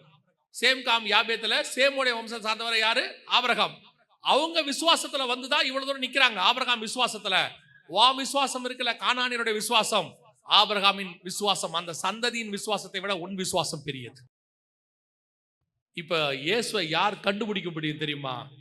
தன்னுடைய சாபம் போகணும், என்னுடைய சந்ததி வாழணும், நாங்க காரணம் இல்லாம சபிக்கப்பட்டிருக்கிறோம், ஏனே தெரியாது, தரித்திரம், என்ன ரீசன் தெரியாது, அது எங்க அப்பா செஞ்சது, என் தாத்தா செஞ்சது, என் தலைமுறை செஞ்சது, என் ஜென்ம சுபாவம் ஒன்று எனக்குள்ள இருக்கு, இதிலிருந்து விடுதலை ஆகணும்னு சொல்லி வந்து நிற்கும் பொழுது கர்த்தர் நீ கண்டடையத்தக்க சமயத்தில் அவரை தேட முடியும். கர்த்தர் உனக்கு வெளிப்படுவார். அவர் வீட்டுக்குள் மறைந்திருக்கிறார், ஆனால் அந்த ஸ்திரீக்கு அவர் வெளிப்பட்டார். தேடுங்கள், அவரை கண்டடைவீர்கள். எப்ப கண்டடைவீங்க தெரியுமா? நீ அற்புத அடையாளம் உலக ஆசீர்வாதத்துக்காக மட்டும் அவரை தேடுகிறதா இருந்தால் அதுக்கு அவர் தேவையில்லை. அவருடைய நாமம் போதும், அவருடைய கையெழுத்து போதும், அவர் பேர் போதும். ஆனால் அவரே உனக்கு வேணும். ஏன் தெரியுமா? ஆண்டவரே, நான் எங்க அப்பா பாவத்தை சுமந்துகிட்டு இருக்கிற சாபத்தை சுமக்கிறேன், நீங்க பிள்ளைகளின் சாபத்தை சுமக்க வந்த அப்பா, நீங்க என் சாபத்தை ஏற்றுக்கொண்டா அந்த சாபம் மாறும். ஆண்டவர் சொன்னாரு, உன் விசுவாசம் பெரியது. இதுதான் இயேசுவை நீங்கள் கண்டறிவதற்கு. எத்தனை பேருடைய வாழ்க்கையில யோசிச்சு பாருங்க, காரணமே இல்லாம குடும்ப நாசமா போயிட்டு இருக்கு. என்ன ரீசன் தெரியாது, நல்லா உழைப்பாங்க. நான் ஒரு சிலர்லாம் பார்த்திருக்கிறேன், அவங்க கிட்ட தனிப்பட்ட முறையில எதுவுமே இருக்காது, தப்பு. நல்லா உழைப்பாங்க, கஷ்டப்படுவாங்க, சம்பாதிப்பாங்க, ஆனா பொத்தல் பையில போன மாதிரி காசு போயிட்டு இருக்கும். ஏன்? கணவன் மனைவி 2 பேரும் வேலை செய்வாங்க, 2 பேரும் வேலை செய்வாங்க. பாத்தீங்கன்னா குடும்பம் காசு வரும் எல்லாருக்கும், ஆனா கரெக்டா இருக்கும், ஆனா 10 பைசா கையில நிக்காது. கடன் வாங்குற சூழ்நிலைக்கு போவாங்க. வாங்காதபடிக்கு ஜோம் பண்ணி நமக்கே ஒரு இடத்துல என்ன ஃபெட்டப் ஆகும். ஏன் எனக்கு இந்த மாதிரி தரித்திரம் இருக்குது? நான் நல்லா தானே, அதாவது சிகரெட் பிடிக்க மாட்டான், குடிக்க மாட்டான், ஒன்றும் கிடையாது, நல்ல ஒழுக்கமா இருப்பான், ஆனா வாழ்க்கையில் ஆசீர்வாதம் இருக்காது. என்ன சூழ்நிலை அவனுக்கு புரியாது. சில நேரங்களில உன் தாய் தகப்பனுடையது, உன்னுடையதான் முற்பிதாக்களுடையதான சாபம் உன்னை நோக்கி வந்துகிட்டு இருக்கோம். நிறைய பேருக்கு அப்படி நடந்துட்டு இருக்குது. ஒரு 60-65 வயசு தாயாரை நான் மீட் பண்ணேன். என்னை பார்க்க வந்தாங்க. இந்த அம்மா வந்தபோது இந்த அம்மா வந்து என்கிட்ட உட்காந்து பேசும்போது சொன்னாங்க, தம்பி நான் உங்கள்கிட்ட கொஞ்சம் தனியாக பேசணும் தம்பின்னு சொன்னாங்க. அந்த அம்மாவுடைய கூட்டு வந்த பையனுக்கு ஒரு 35-40 வயசு இருக்கும். அவனுக்கு கல்யாணம் ஆகி பிள்ளைங்க இருக்காங்க. அந்த அம்மா பேசணும்னாங்க. பார்த்தா அந்த அம்மாவுக்கு ஒரு விதமான பலகீனம், பிசாசு பிடிக்கிற மாதிரி ஒரு பலகீனம். பேசிக்கிட்டே இருக்கும்போது அந்த அம்மாவுக்குள்ள இருக்கக்கூடியதான ஒரு காரியத்தை ஆண்டவர் உணர்த்துறாரு. எனக்கு பொதுவாக எனக்கு அந்த மாதிரிலாம் வராது, நான் டீச்சர் பேசிட்டு போயிடுவேன். ஆனால் அந்த அம்மா கூட பேசும்போது கர்த்தர் உணர்த்துறாரு, அந்த அம்மாக்குள்ள ஒரு குறிப்பிட்டதான ஒரு பாவம், அது சாபமா மாறி நிக்குது அப்படின்னு சொல்லி. அப்போ அந்த அம்மா சொன்ன சம்பவங்கள் ஒண்ணு. இப்ப அந்த அம்மா கிட்ட, அந்த பையன் கிட்ட சொன்னேன், உங்க அம்மா கிட்ட ஒரு 5 நிமிஷம் தனியா பேசணும், அந்த எதிரில் இருக்கிற சோஃபால போய் உட்காரு, அங்கிருந்து பாரு, ஆனா உங்க அம்மா கிட்ட நான் கொஞ்சம் பேசணும்னு சொல்லி அந்த அம்மா கிட்ட சொன்னேன். ஆண்டவர் ஒரு பாவத்தை சொல்றாருமா, குறிப்பிட்ட அந்த பாவம், குறிப்பிட்ட பாவம், அது ஒரு ரத்த பழி சம்பந்தப்பட்ட பாவம் சொல்றாருமா, இது உண்மையா? உங்களுக்குள்ள நீங்க ஏதாவது அந்த மாதிரி பாவங்கள் செஞ்சிருக்கிறீங்களான்னு உடனே அந்த அம்மா அழுதுட்டாங்க. 65-70 வயசு இருக்கும். அழுதுட்டாங்க. அழுதுட்டு சொன்னாங்க, தம்பி நான் அந்த பாவத்தை ஒரு வேலையா செஞ்சேன். ஒரு காலத்துல பாவத்தை ஒரு வேலையா செஞ்சேன், காசுக்காக அந்த பாவத்தை, ரத்த பழி எனக்கு தெரியும், ஆனா அதை நான் செஞ்சேன் தம்பி. அந்த சாபம் அவங்களுக்கு வந்தது மட்டும் இல்ல, அவங்க மருமகள், மகள் எல்லாருக்குள்ளேயும் வந்துடுச்சு, அத்தனை பேருக்குள்ளேயும் வந்துடுச்சு, குடும்பத்துக்கே வந்துடுச்சு. இப்ப இந்த அம்மாவுக்கு இன்னும் அது தப்புன்னு தெரியல, அந்த அந்த ரத்தப்பழி தப்புனே தெரியல, அது அப்படியே சாபமா வைக்குது. கடைசியில அந்த அம்மாவை கமிட் பண்ண வச்சு, ஜோம் பண்ண வச்சு, அந்த சாபத்துல இருந்து விடுதலை ஆகணும்னா வேற வழி இல்லை. சில நேரங்களில உன்னுடையதான முற்பிதாக்கள், ஒரு சிலருடைய காரியங்கள், ஜென்ம சுபாவங்கள் உனக்குள்ளே வரும். சில காரியங்கள் உனக்குள்ளே இருக்கும். அது உனக்குள்ள இருந்து சில குடும்பத்துல போய் பாருங்க, நான் பார்த்துருக்கிறேன், பார்த்ததுனால சொல்றேன். அந்த குடும்பத்துல கணவன் மனைவி சேர்ந்தே வாழ மாட்டாங்க. ஒண்ணு, நான் சொல்றது 2-3 ஜெனரேஷன் நடக்கும். கணவர் விட்டுட்டு போயிருப்பாரு, இல்ல மனைவி விட்டுட்டு போயிருப்பாங்க. யாராவது ஒருத்தர் தான் பிள்ளையை வளர்ப்பாங்க. இது அந்த தலைமுறையில சாபமா இருக்கும். அப்படியே 2 தலைமுறை 3 தலைமுறையில யாரை எடுத்துக்கிட்டாலும் கணவன் இருக்க மாட்டாரு, இல்ல மனைவி இருக்காது. ஒண்ணு ஓடி போயிருப்பாங்க, இல்ல செத்து போயிருப்பாங்க, ஏதோ ஒண்ணு சிங்கிள் பேரண்டா தான் இருப்பாங்க. அந்த சாபத்தை எங்க உடைக்க முடியும்னு கேட்டீங்கன்னா, நீங்கள் இயேசுவை ஏற்றுக்கொண்ட பிறகு, இயேசு உங்க வாழ்க்கையில வந்த பிறகுதான் அந்த சாபம் உடையும். கணவனும் மனைவியுமாக நீங்கள் வாழுகிறது அப்பதான் நடக்கும். நான் நிறைய பேருடைய லைஃப்ல பார்த்திருக்கிறேன். இது நான் பார்த்த ஒரு எக்ஸாம்பிள். இந்த மாதிரி நிறைய இருக்கு, நிறைய முற்பிதாக்களுடைய சாபம் நிறைய இருக்கு. இது அப்படியே வந்துட்டே இருக்கும். இந்த கானானிய ஸ்திரீக்கு நல்லா தெரியுது, என் பிள்ளைக்கு பிசாசு பிடிச்சிருக்குது, இந்த பிசாசு பிடிச்ச இந்த பிள்ளைய மீட்கிறதுக்கு இவர்கிட்ட போனோம். போனா இவரு அழகா சொல்றாரு. அதுல அந்த சாபத்துல இருந்து இவ்வளவு அழகா வெளியே கொண்டாடுறாரு பாருங்க இயேசு. அவளை சுகமாக்கி அனுப்பி இருக்கலாம், அந்த பிள்ளை விடுதலையா இருக்கும். ஆனா அவன் மேல இருக்கிற சாபம் போகாது. இந்த சாபம் போகணும்னா அழகா ஒரு வேர்டு போட்டு வாங்குறாரு, பிள்ளைகளின் அப்பத்தை எடுத்து நாய்க்குட்டிகளுக்கு போடுவானே. இது இவங்களுக்கு சேம் சந்ததி, இஸ்ரவேலர்கள். இயேசு கிறிஸ்து இருக்கிறாரு, அந்த சந்ததிக்கான ஆசீர்வாதம். ஏன்னா அவன் வந்து அந்த துணியை போட்டு மூடினவன், அந்த நிர்வாணத்தை மூடினவனுடைய ஆசீர்வாதத்தை, நிர்வாணத்தை பார்த்தானே அந்த சந்ததிக்கு கொடுக்க முடியாது, அந்த நாய்க்குட்டிக்கு எப்படி போட முடியும் அப்படின்னு அந்த சாபத்தை எடுக்கிறதுக்கு தான் கேட்கிறேன். இயேசு கேட்டது எதுக்குன்னா, இந்த அம்மாவை சபிக்கிறதுக்கு இல்ல, எடுக்கிறதுக்கு. இப்ப இதுவா சொல்றா, கரெக்ட் தான் ஆண்டவரே, அந்த நிர்வாணத்தை மூடினானே ஒரு சந்ததி, அவன் மேஜையில இருந்து ஒண்ணு வேணான்னு போடுவான்ல, அதை கொடுங்க, அந்த ஆசீர்வாதத்துல எங்க சந்ததி பழிச்சிரும். அழகா இஸ்ரவேலர்கள் மேஜை மேல இருந்த அப்பத்தை துணிக்கி அவங்க கீழே போடல, அப்பத்தையே தூக்கி போட்டாங்க, இயேசுவையே தூக்கி போட்டாங்க.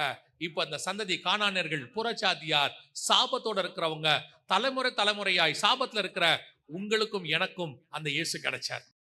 அன்னைக்கு அவன் தூக்கி போட்டது இயேசுவை, நமக்கு கிடைச்சது துணிக்க இல்ல, அந்த அப்பமே நம்ம கைக்கு வந்துருச்சு. இயேசு அப்பத்தை எடுத்து பிட்டு, கொரிந்தியர் புறஜாதியார் நமக்கு எழுதுகிறாரு, அப்பத்தை எடுத்து பிட்டு, இதை வாங்கி புசியுங்கள், இது என்னுடைய சரீரமாய் இருக்கிறது. யோசிச்சு பாருங்களேன், எவ்வளவு பெரியதான விஷயத்தை எவ்வளவு அழகா கன்வே பண்றாரு. அந்த இயேசுவை தான் நீங்கள் கண்டடைய முடியும். வெறும் இம்மைக்காக மாத்திரம் தேவனை தேடுகிறவர்களாய் இருந்தால் நாம் பரிதபிக்கப்பட்டவர்களாய் இருப்போம்னு வேதம் சொல்லுது. நாம தேடுறது மகிமைக்காக இருக்கணும். ஆண்டவரை தேடுறதுல கூட ஒரு காரணம், ஒரு வேல்யூ இருக்கணும். பல நேரத்தில் நம்ம ராஜா கிட்ட போய் நிற்கும் போது, எனக்கு ஒரு வீடு வாங்கி கொடுங்க, எனக்கு ஒரு கார் வாங்கி கொடுங்க, என் பிள்ளைகளுக்கு ஒரு ஃபீஸ் கட்ட கொடுங்க, இப்படி போய் நிற்கிறோம். அவர் ராஜா சொல்வார், நீ எங்கிட்ட வரும்போது கேட்கக்கூடிய விஷயமே என்னவா இருக்கணும், அந்த மாதிரி கனம் உள்ளதாக இருக்கணும். கானானிய ஸ்திரீ ஏன் தேடினை கொண்டு அவர் கண்டுபிடிச்சா தெரியுமா? அவரா ஏன் தன்னை இப்ப இயேசு நினைச்சிருந்தா வெளிப்படுத்தாம இருந்திருக்கலாம், அவர் தேடியும் கண்டுபிடிக்காம இருந்திருக்கலாம். ஏன்னா நிறைய பேரு இயேசுவை நடுவில் இருப்பாரு, அவர் காணப்படாமல் போனார், அவர்கள் தேடினார்கள், கண்டுபிடிக்கவில்லைன்னு இருக்கும், கண்டுபிடிக்க முடியாது. ஆனா இந்த ஸ்திரீ தேடினவனு கண்டுபிடிச்சிட்டா. அவர் போய் மறைவாய் இருந்தார், ஆனால் மறைவாய் இருக்க முடியவில்லை, அவ கண்டுபிடிச்சிட்டா. காரணம் என்ன தெரியுமா? அவ கேட்ட காரியம் அப்படிப்பட்டதான காரியம். நீங்கள் ஏன் இயேசுவை தேடுகிறீர்கள்? இப்போ இந்த விஷயத்தை எடுத்துக்கோங்க. அவங்க தேடினது அற்புத அடையாளத்துக்கு, பேதுருவின் மாமி வீட்டுல. ஆனா இவ தேடினது 2000 வருஷமா இருக்கிற சாபத்தை மாத்திர. 2000 வருஷமா எங்க அப்பா மூலமா வந்துச்சு ஒரு சாபம் ஆண்டவரே, அது என் பிள்ளை வரைக்கும் வந்திருக்குது, என்னை விடுதலையாக்கி கொடுங்க. கர்த்தர் அப்படிப்பட்ட சாபங்களை, பாவங்களை உங்களையும் உங்கள் சந்ததியும் விட்டு நீக்குவதற்கு வல்லமை உள்ளவராய் இருக்கிறார். அல்லேலூயா. நான் சொல்லுவேன், அது எத்தனை தலைமுறை என்ன பாவம் எதனால வந்ததாக இருக்கட்டுமே, அது உங்க தாத்தா பாட்டி எப்படி மோசமானவங்க, சில தாத்தா பாட்டி எல்லாம் ரொம்ப அநியாயமா சொத்து சேர்த்திருப்பாங்க, அவங்க அப்பா அம்மா சொத்து இவங்களுக்கு தெரியாது, 2 ஜெனரேஷனுக்கு தெரியாது. கர்த்தர் நீதி உள்ள நியாயாதிபதி. சவுல் செஞ்ச பாவத்துக்கு தாவீது கிட்ட பரிகாரம் கேட்டவர். 2-3 தலைமுறையில தப்பு செஞ்சிருப்பாங்க, அந்த சொத்து இப்போ உங்களுக்கு வந்திருக்கும். ஆனா அந்த சொத்து இருக்கும், அதனால வந்த சாபம் உங்க தலைமையில இருக்கும். அது இருக்கும், என்ன செய்யறதுன்னு தெரியாது. எங்க தெரிஞ்ச ஒருத்தர் பயங்கரமான கோடீஸ்வரங்க, ஆனா ஒருத்தருக்கு கூட நல்ல மரணமே இல்லை அந்த வீட்டுல. எல்லாமே ஏடகூடமான மரணம். ஒண்ணு அனாதையா செத்து கிடப்பாங்க, யாருமே தெரியாம பாடி நாத்த எடுத்து கிடக்கும், இல்லைன்னா யாருமே இல்லாம இருக்கும். ரொம்ப ஒரு என்ன பார்த்தா, ஆனா ஏக்கர் கணக்கில் வீடு இருக்கும், லட்சக்கணக்கில் பணம் இருக்கும், 100-200 சவரன் நகை இருக்கும், ஆனா ஆள் அனாதையா கிடக்கும், பார்க்க ஆள் இருக்காது. பெரிய ஆபீசரா இருந்திருப்பாங்க ஒரு காலத்துல, பயங்கரமா லஞ்சம் வாங்கியிருப்பாங்க, பார்த்தா ஒரு ரூம்குள்ள மருந்து எடுத்து கொடுக்க கூட ஆள் இருந்திருக்காது, தண்ணி வாயில ஊத்த ஆள் இருந்திருக்காது, ஒரு சாபம் கிடக்கும். அந்த அவங்க வாங்கின லஞ்ச பணத்துல படிச்ச பிள்ளைங்க இருக்கும், அந்த பிள்ளைகளுக்கும் அந்த சாபம் அப்படியே வரும். அந்த சாபத்தை மாத்த யாரால முடியும் தெரியுமா? இயேசு கிறிஸ்து ஒருவரால் மட்டும்தான் முடியும். அவர் ஒருத்தர் தான் அதை மாற்றி அமைக்க வல்லமை உள்ளவராக இருக்கிறார். நீ அதுக்காகத்தான் அவரை தேடணும். அதுக்கு தேடி பாருங்க, எத்தனை தலைமுறை சாபம், தரித்திரம், பாவம் எதுவானா இருக்கட்டும், கர்த்தர் அதை மாற்றி அமைக்க வல்லமை உள்ளவராக இருக்கிறார். அல்லேலூயா. கடைசியா இன்னும் ஒருத்தர் தேடினாங்க, அதை சொல்லிட்டு முடிச்சிடறேன். யோவான் எழுதின சுவிசேஷம் 18ஆம் அதிகாரம் 4-5 வசனங்களை வாசி. இயேசு தமக்கு நேரிடப் போகிற எல்லாவற்றையும் அறிந்து எதிர்கொண்டு போய் அவர்களை நோக்கி, யாரை தேடுகிறீர்கள் என்றார். அவருக்கு அவர்கள் பிரதியுத்தரமாக, நசரேயனாகிய இயேசுவை தேடுகிறோம் என்றார்கள். அதற்கு இயேசு, நான் தான் என்றார். அவரை காட்டிக் கொடுத்த யூதாசும் அவர்களுடனே கூட நின்றான். இயேசுவை தேடுகிறோம் என்றார்கள். இவன் எதுக்கு தேடுறான்? முதல்ல தேடினவன் உலக பிரகாரம்னா ஆசீர்வாதம், விடுதலை, வியாதியிலிருந்து விடுதலை எல்லாமே. ரெண்டாவது தேடினவ இம்மையில மறுமைக்குரியது, ஜென்ம சுபாவத்தும் பாவத்திலிருந்து சாபத்திலிருந்து விடுதலை ஆகிறது. ஆனா இப்ப இவன் தேடுறானே போர் சேவகன், ரோம போர் சேவகன் கெத்செமனேல, இவன் எதுக்கு தேடுறான்? அவரை எதுக்கு தேடுறான்? சிலுவையில இருந்து கொலை பண்றதுக்கு. இவனுக்கு வெளிப்படுறாரு பாருங்களேன். இவனுக்கு என்ன செய்யறாரு? வெளிப்படுறாரு. எனக்கு இந்த தேடுறவங்கள யார் யாரெல்லாம் தேடுறாங்கன்னு ஆவியானவர் உணர்த்திட்டே இருக்காரு. இந்த விஷயத்த சொல்றாரு, அவங்களும் இயேசுவை தேடினாங்க அப்படின்னு. எனக்கு இது ரெண்டும் தேடினாங்க பாசிட்டிவ், ரெண்டும் நியாயம், கரெக்ட். இவன் தேடுறதுல என்ன இருக்குது?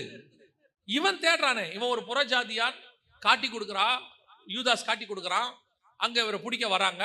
அப்போ ரோம போர் சேவகன் கேட்கிறான், யாரை தேடுகிறது? இவர் கேட்கிறாரு. அவர் கேட்கிறார், நசரேயனாகிய நாங்கள் இயேசுவை நாங்கள் தேடுகிறோம். இப்ப இவன் தேடுறதை எப்படி இது உள்ள கொண்டாடுறது? என்ன இருக்குது? ஒண்ணுமே புரியல அப்படின்னும் போது ஆண்டவர் சொன்னாரு, ஆவியானவர் உணர்த்தினாரு. இந்த வசனத்தை படிக்கும் போது, இவன் எதுக்கு தேடினா? இயேசுவை சிலுவையில் அரைஞ்சு கொல்றதுக்கு தேடினானாமா. இதே மாதிரி ஒரு கூட்டம், விசுவாச கூட்டம் இன்னும் இயேசுவை தேடுதாமா. இதே மாதிரி ஒரு கூட்டம் இன்னும் இயேசுவை சர்ச்சில் தேடுதாமா. அது எப்படி இயேசுவை திருப்பி இயேசுவை போய் சிலுவையில் அறையது? வாசிங்க எபிரேயர் நிருபம் 6ஆம் அதிகாரம், எபிரேயர் 6, 4, 5, 6 வசனங்களை வாசி. ஏனெனில் ஒரு தரம் பிரகாசிப்பிக்கப்பட்டும் பரம ஈவை ருசி பார்த்தும் பரிசுத்த ஆவியை பெற்றும் தேவனுடைய நல்வார்த்தையையும் இனிவரும் உலகத்தின் பலன்களையும் ருசி பார்த்தும் மறுதலித்து போனவர்கள் தேவனுடைய குமாரனை தாங்களே மறுபடியும் சிலுவையில் அறைந்து அவமானப்படுத்துகிறபடியால் மனந்திரும்புதற்கேதுவாய் அவர்களை மறுபடியும் புதுப்பிக்கிறது கூடாத காரியம். தாங்களே இயேசுவை மறுபடியும் சிலுவையில் அறைந்து, இவெல்லாம் யாருங்கிறான் தெரியுமா? அந்த வசனத்தை அப்புறம் தான் உட்காந்து இந்த 6ஆம் அதிகாரத்தை வாசிச்ச போது, அந்த 6ஆம் அதிகாரம் வந்து ஸ்டார்ட் அதுல இல்ல, ஆகையால்னு ஆரம்பிக்குது. 6ஆம் அதிகாரம் எங்க ஆரம்பிக்குதுன்னா 5ஆம் அதிகாரத்துல ஆரம்பிக்குது. 5ஆம் அதிகாரத்துல ஆரம்பிச்சாதான் அன்றியும் அப்படின்னு ஆரம்பிக்குது புதுசா. இது எதை பத்தி சொல்லுது? 5, 6 அதிகாரம் எதை பத்தி சொல்லுது அப்படின்னு கேட்டீங்கன்னா, இயேசு கிறிஸ்துவை இவனுக்கு தெரியும், அபிஷேகம் பெற்றாச்சு, ஞானசனம் எடுத்தாச்சு, ரட்சிக்கப்பட்டாச்சு, எல்லாம் ஓகே ஃபைன், எல்லாம் தெரிஞ்சிருச்சு. ஆனா இவன் யாராமா? பூரணமாகாதவனாமா. இவன் யாரு? கிறிஸ்துவுக்குள்ள பூரணமாகாதவன். வாசிங்க 2வது வசனம் வாசிங்க, 6:2.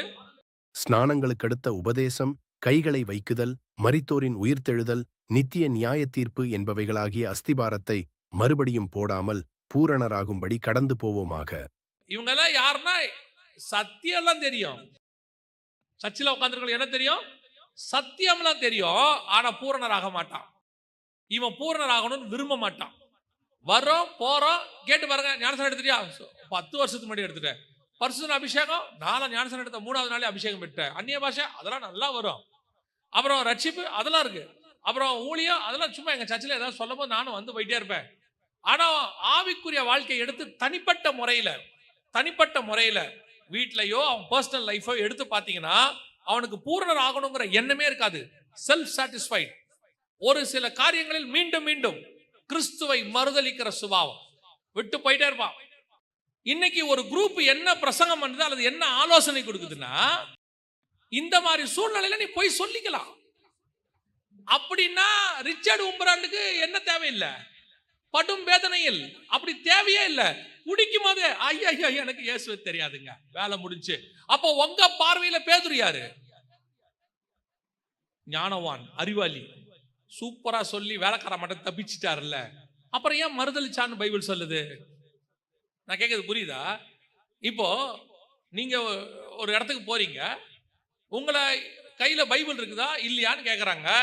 இப்ப நீங்க பைபிள் வச்சிருக்கிறீங்க, இருக்குன்னு சொன்னா உங்களை பிடிச்சி அடிப்பான். இப்ப இல்லைன்னு சொல்லிட்டு பைபிள் எடுத்துட்டு போனா நீங்க அறிவாளி, அப்படிதானே? ஆமாவா இல்லையா? அது எப்படி கரெக்ட் ஆகும்? இதுதான் பூரணர் ஆகாத சுபாவம். இதுக்கு பேர் என்னது? பூரணர் ஆகாத சுபாவம். உங்களுடையதான மாம்சம் என்ன சொல்லி கொடுக்குது? சூழ்நிலைக்கு ஏற்ற மாதிரி ஒரு பொய்ய சொல்லி அட்ஜஸ்ட் பண்ணி ஓடிடுப்பா. அப்புறம் இதெல்லாம் ஆண்டவருக்கு தெரியும். ஆனா பைபிள் சொல்லுது அப்படின்னா எலியா ஏசபேலுக்கிட்ட பொய் சொல்லிட்டு போயிடலாமே. சீஷர்கள் எல்லா இடத்துலயும் பொய் சொல்லி இருக்கலாமே. இத்தனை ரத்த சாட்சி தேவையே இல்லையே. அத்தனை ரத்த சாட்சியும் ஒரே ஒரு சின்ன பொய்ய சொன்னா வேலை முடிஞ்சேன். அப்பனா என்ன அர்த்தம்? இவர்கள் எல்லாரும் இந்த உபதேசம் ஃபாலோ பண்ணுவாங்க, ஒரு இடம் வரும்போது அப்படி மறுதளிச்சுட்டு போயிடுவாங்க, அப்புறம் போய் மன்னிப்பு கேட்டுப்பாங்க பேதுரு மாதிரி. ஆனா பேதுரு உண்மையிலே மனம் கசிந்து அழுதான். இவெல்லாம் அதையே பிராக்டிக்கலா எடுத்துக்கிட்டு ஆளை காட்டா, ஆமாமா எனக்கு இயேசுவே தெரியாது, ஆண்டவரே சோத்திரம் சோத்திரம், தெரியாம சொல்லிட்டு மன்னிச்சுங்க. அப்ப இதுக்கு பேர் என்ன? இதுதான் பூரணர் ஆகாத சுபாவம், இப்படி கடந்து போகுதல். அதான் அவர் சொல்றாரு, மறுதலித்து போனவர்கள் மறுபடியும் அவரை சிலுவையில் அறைகிறபடினால். இவெல்லாம் யார் தெரியுமா? இயேசுவை சிலுவையில் அறையத்துக்கு தேடுறவனுக்கு சமானம். அதைத்தான் சொல்றாரு ஆண்டவர். அவன் தேடினானே, அவன் சிலுவையில் அறையத்துக்கு தேடினான்ல, இப்படிப்பட்ட சுபாவம் தேடுறான்ல, இவனும் அவனும் ஒண்ணுதானாமா. என்ன மறுதலிக்கிறவங்க யாரு? சிலுவையில் அறைகிறவர்கள் அப்படின்னு இருக்குது. அப்ப சிலுவையில் அறைகிறவன் யாரு? இயேசுவை மறுதலிக்கிறவன். இன்னைக்கு அப்படிதான் போயிட்டு இருக்குது. யோசித்து பாருங்க, பைபிள் அப்படிதான் சொல்லுது. இன்னைக்கு கிறிஸ்துவின் நிமித்தம் பொய் சொல்லி சாட்சி சொல்ல வேண்டிய அவசியம் கிடையாது. இன்னொரு குரூப் இருக்குது, பொய் சாட்சி சொல்லுவாங்க. ஒரு பரிசுத்தவான், அவர் நினைச்சு நான் ரொம்ப சந்தோஷப்பட்டேன். ஒரு 4 பரிசுத்தவான்கள் கிராமத்துக்கு போயிருக்கிறாங்க, சுவிசேஷம் சொல்றதுக்கு போயிருக்கிறாங்க. 4 பேருமே அதுக்கப்புறம் பெரிய ஊழியக்காரங்க போயிருக்கிறாங்க. போன உடனே அந்த கிராம ஊழியெல்லாம் முடிச்சுட்டு சாயங்காலம் ஒரு வீட்டில் கூட்டம். அதுல அப்போ ஒரு பரிசுத்தவான் ஏஞ்சி என்ன பண்றாரு, அந்த ஜனங்களுக்காக பேசுறாரு. பேசும்போது, இன்னைக்கு காலையிலிருந்து மாலை வரை ஊழியத்திலே கர்த்தர் பெரிய காரியங்களை செய்தார், அநேகரை விடுதலை ஆக்கினார் அப்படின்னு. இன்னொரு பரிசுத்தவான் கூட உட்கார்ந்தவர் எழுந்திருச்சு, இவன் போய் சொல்றான், ஒருத்தர் கூட சுகமாகல, நாங்க விதைச்சிருக்கோம் சொல்லிட்டு ஏன்டா பொய் சாட்சி சொல்ற, உண்மையை பேசுறான் அப்படின்ட்டு உட்காந்துட்டார். ஆனா அந்த பரிசுத்தவானும் ஏன்டா இப்படி சொன்னேன்னு கேட்கல, அப்படி சிரிச்சுட்டு, சரி ஆமா நான் உங்களுடைய விசுவாசத்துக்காக சொன்னேன், கிறிஸ்துவுக்காக பொய் சாட்சி சொல்ல வேண்டிய அவசியம் இல்ல, மறுதலிக்க வேண்டிய அவசியம் இல்லை, பொய் சொல்ல வேண்டிய அவசியம் இல்லை, உள்ளதை உள்ளதென்று சொல்லுங்கள். இன்னைக்கு ஒரு கூட்டம் இப்படி மறுதலிக்கிற கூட்டம், சிலுவையில் அறையிற கூட்டம். அதைத்தான் எபிரேயர் 6 சொல்லுது, சிலுவையில் அறையிற கூட்டம். ஒருவேளை இப்ப நீங்க பூரணர் ஆகாம, இன்னொரு குரூப் இருக்கு, பூரணர் ஆகாம சர்ச்சுக்குள்ள இருப்பான், ஆண்டவரை தேடுவான், ஆனா பூரணர் ஆகவே மாட்டான். இப்ப என்ன ஆகுதுன்னு பாத்தீங்கன்னா, இந்த சுபாவம் உடையவர்கள் தான் அவரை சிலுவையில் அறைகிறவர்கள் வசனம் சொல்லுது. அப்படியே நீங்க 5, 6 ரெண்டுத்தையும் படிச்சீங்கன்னா, நீங்கள் அதே அஸ்திவாரத்தம் இல்லாமல் பூரணராக படிக்க கடந்து போங்கள்.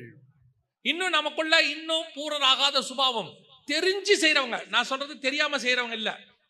சில நேரத்துல சில பாவம் நமக்கு என்ன செய்யாது, தெரியாது. பவுல் சொல்றாரு, நியாயப்பிரமாணம் என்று ஒன்று இல்லாவிட்டால் எனக்கு பாவம் இன்னதென்றே தெரிந்திருக்காதுன்றார். அந்த மாதிரி யாராவது நமக்கு சொன்னாதான் அது பாவம் தெரியும், தெரியாம செஞ்சுக்கிட்டே இருப்போம், அது வேற.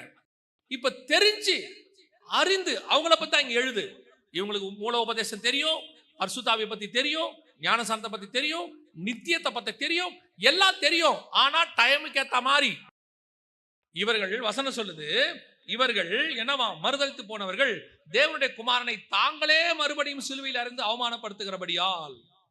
அப்போ இவர்களை குறித்து தான் வேதம் சொல்லுது, சிலுவையில் அறைவதற்கு கிறிஸ்துவை தேடுகிறதுக்கு இவர்கள் சமானம். ஆனா இந்த அதிகாரத்தை படிக்கும் போது ஆண்டவர் எவ்வளவு நல்லவர் பாருங்க, எவ்வளவு நல்லவர். இவனை கைவிடணும்னு அவர் நினைக்கல. திருப்பி இன்னொரு வார்த்தையை கீழே எழுதுறாரு, வாசிங்க, எபிரேயர் 6, 9, 10. பிரியமானவர்களே, நாங்கள் இப்படி சொன்னாலும் உண்மைதான், இது வசனத்தின்படி கரெக்ட் தான். மறுதலித்து போனவன் சிலுவையில் இருந்து ஈக்குவலா இருக்கிறான், இவனை மீட்க கூடாது, வேற வழியே கிடையாது, மீட்கப்படுவது கூடாத காரியம், புதுப்பிக்கிறது கூடாத காரியம்னு இருக்கு, உண்மைதான். ஆனாலும் நாங்கள் இப்படி சொன்னாலும் நன்மையானவைகளும் ரட்சிப்புக்குரியமான காரியங்கள் உங்களிடத்தில் உண்டாயிருக்கிறது என்று நம்பி இருக்கிறோம். எப்படியாவது திரும்பி நீ வந்துருவேன்னு நாங்க என்ன நினைக்கிறோம், நினைச்சுக்கிட்டு இருக்கிறோம் சொல்லிட்டு அடுத்த வசனத்துல சொல்றாரு பாருங்க, அதுதான் இருக்கிறதே டாப். வாசிங்க 10வது வசனம். ஏனென்றால் உங்கள் கிரியையையும் நீங்கள் பரிசுத்தவான்களுக்கு ஊழியம் செய்து வருகிறதுனாலும் தமது நாமத்திற்காக காண்பித்த அன்புள்ள பிரயாசத்தையும் நீ தெரியாமையோ தெரிஞ்சோ இந்த மாதிரி காரியங்களை செஞ்சிட்ட, நீ மறுதலிச்சிட்ட, ஒருவேளை பின்மாற்றம் அடைஞ்சிட்ட, ஓகே ஃபைன் பரவாயில்ல. ஆனால் இதுவரைக்கும் நீ ஒரு நன்மையான காரியங்கள் கொஞ்சம் செஞ்சிருப்பல்ல பரிசுத்தவான்களுக்கு, இப்ப செஞ்சுக்கிட்டு இருக்கிறல்ல, இதை நான் மறக்கல, இது நிமித்தம் திருப்பி நீ வந்துருவேன்னு நான் நம்புறேன்றாரு. இது எங்க இருக்கு தெரியுமா, கவனிங்க. பேதுரு இயேசுவை மறுதலிச்சிட்டார் ஒரு தடவைக்கு 3 தடவை. இனி பேதுருக்கு இயேசுவை முகம் பார்க்கறதுக்கு என்ன இல்ல, முகமே இல்லை. ஆனா இயேசு என்ன பண்றாரு, மகதலேனா மரியாள்கிட்ட சொல்லி அனுப்பும்போது, நான் முன்னாடி போறேன், சகோதரர்களை வர சொல்லுன்னு சொல்லிட்டு சீமோன் ஆகிய பேதுருவையும் வர சொல்லும்பாரு, சீமோனையும் வர சொல்லு அப்படிம்பாரு, கேபா வர சொல்லும்பாரு. ஏன் இந்த ஸ்பெஷல் இன்விடேஷன்? அவன் வரமாட்டான் நல்லா தெரியுது. ஆனா ஏன் தெரியுமா அந்த இன்விடேஷன் கிடைச்சிச்சு? இந்த வசனத்தோட கம்பேர் பண்ணி பாருங்களேன். இன்னைக்கு நீ மறுதலிச்சிட்ட பேதுரு, உனக்கு நல்லா தெரியும் மறுதலிப்பேன், நான் சொல்லி இருக்கிறேன். நீ உயிரையே கொடுப்பேன்னு சொன்ன ஆளு, நீ யாரு? வெளிப்பாடு உள்ளவன். என்ன வெளிப்பாடு உள்ளவன்? யாருக்குமே தெரியாது நீர் உன்னதமான தேவனுடைய குமாரனுங்கிறதான வெளிப்பாடு உள்ளவன். உன் மேல சபையை கட்டுவேன் நான் சொல்லி இருக்கிறேன். இவ்வளவு காரியங்கள், நீ அப்போஸ்தலர் பட்டம் உள்ளவன், இவ்வளவு இருந்து நீ மறுதலிச்சிட்ட. நியாயமா உன்னை மீட்பது கூடாத காரியம், அவ்வளவுதான், தள்ளி விட்டுறணும் உன்னை. ஆனால் நீ எனக்காக இந்த 3 வருஷம் ஊழியம் பண்ணி இருக்கிறியே, மீனெல்லாம் விட்டுட்டு வந்துட்டியே, உன் குடும்பத்தை விட்டுட்டு என் பின்னாடியே வந்தியே, காடோ மலையோ வனாந்திரமோ நான் எங்கெங்கெல்லாம் போனா என் பின்னாடியே வந்தியே, வாட் எவர் இட் இஸ், இந்த 3 வருஷம் நீ செய்ததை நான் மறக்கிறதுக்கு அநீதி உள்ளவர்கள் அல்ல. அதை நான் நினைச்சிருக்கிறேன். மீண்டும் உன்னை புதுப்பிக்க விரும்புகிறேன். அந்த தேவன் தான் இந்த வாக்குத்தத்தத்தை உங்களுக்கும் எனக்கும் கொடுக்கிறார். அல்லேலூயா.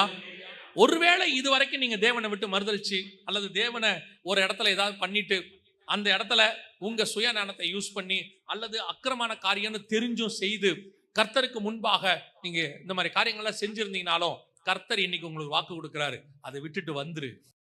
இன்னும் ஒரு விசை உன்னை கர்த்தர் மீட்க விரும்புகிறார். இன்னும் ஒரு விசை கர்த்தர் உங்களை காப்பாற்ற விரும்புகிறார். மறுதலித்தவனை மீட்பது புதுப்பிப்பது கூடாத காரியம்தான். ஆனாலும் ஆண்டவர் சொல்றாரு, இதுவரைக்கும் நீ செய்த கிரியைகளை நான் மறக்கல, உன்னை மீண்டும் நான் தூக்கி எடுக்க விரும்புகிறேன். அல்லேலூயா. பல நேரத்துல நாம தேவனுடைய வார்த்தைக்கு கீழ்ப்படியாம போய் மறுதலிச்சு ஆண்டவருக்கு விரோதமா எவ்வளவு காரியத்தை செஞ்சு என்னென்ன காரியங்கள் செஞ்சிருந்தாலும் கர்த்தர் சொல்றாரு, உன்னை நான் திருப்பி மீட்க விரும்புகிறேன். ஏன் தெரியுமா?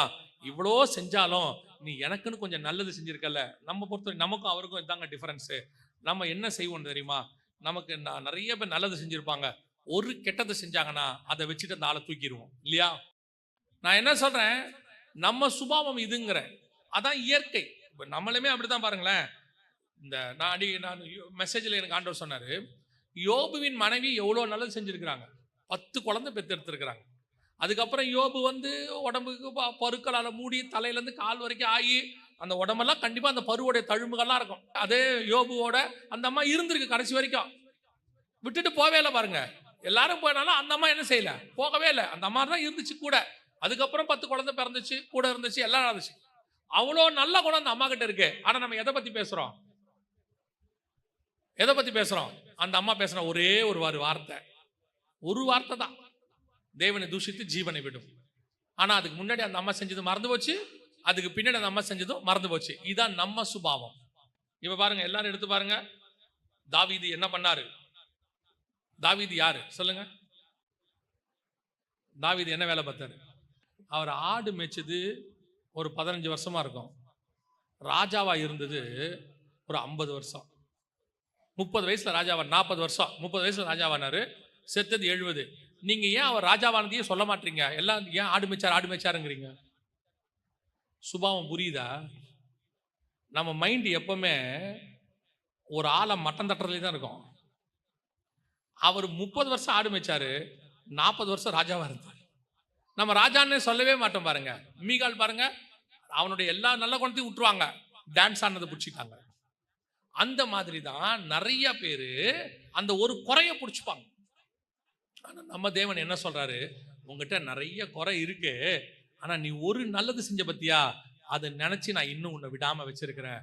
அது நிமித்தம் நான் உன்னை இன்னும் பார்த்துக்கிறேன். அது நிமித்தம் உன்னை மீண்டும் அழைப்பு கொடுக்கிறேன், மீண்டும் உன்னை புதுப்பிக்க விரும்புகிறேன். இதுதான் ஆண்டவர் எனக்கு சொல்லி கொடுத்தார். யார் ஏதாவது செஞ்சாங்கனாலும் ஆண்டவர் சொல்வாரு, அவங்களை திருப்பி தூக்கி எடுக்கிற வேலையை பாரு.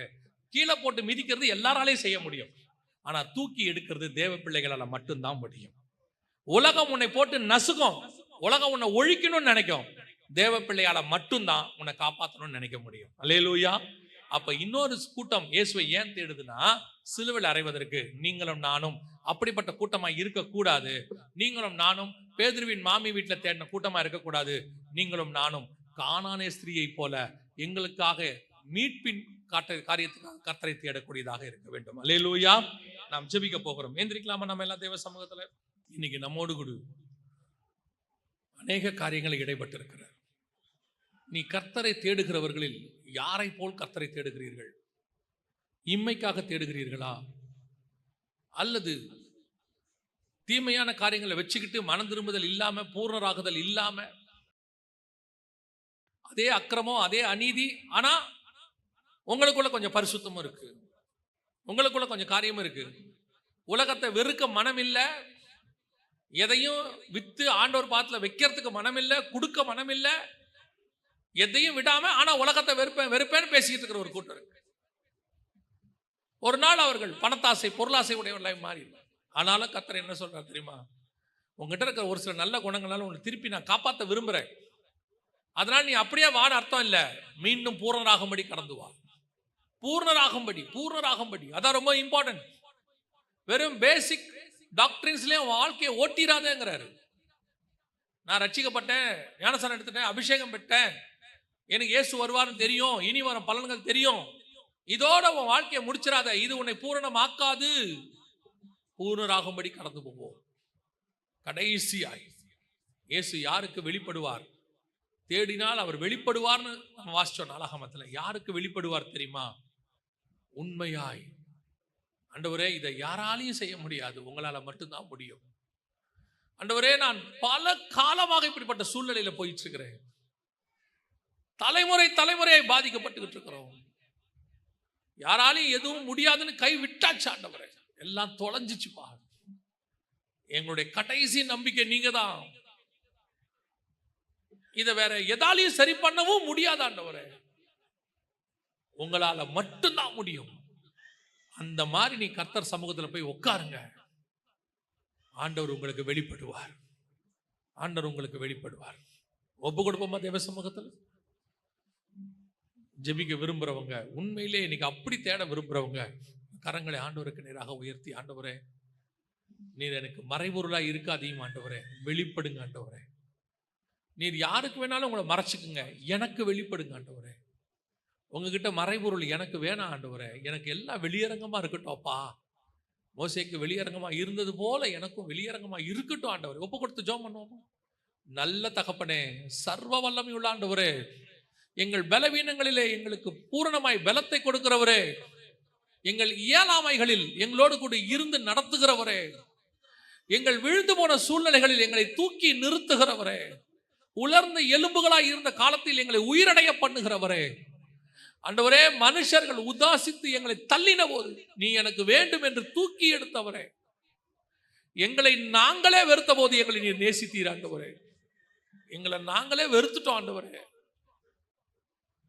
எங்களை நீங்க நேசிச்சிட்டீங்கப்பா. கிருபையுள்ள கரத்துல தாழ்த்துகிறோம், உண்மை நாங்கள் தேடுகிறோம் ஆண்டவரே, எங்களுக்கு வெளிப்படுங்க. அப்படி உண்மையா ஜெபிக்கிற ஒவ்வொருத்தருக்காய் நான் ஜெபிக்கிறேன். கிருபையுள்ள கரத்தில் தாழ்த்துகிறோம் எங்கள் ஆண்டவர் இயேசு கிறிஸ்துவின் நாமத்தில் பிதாவே.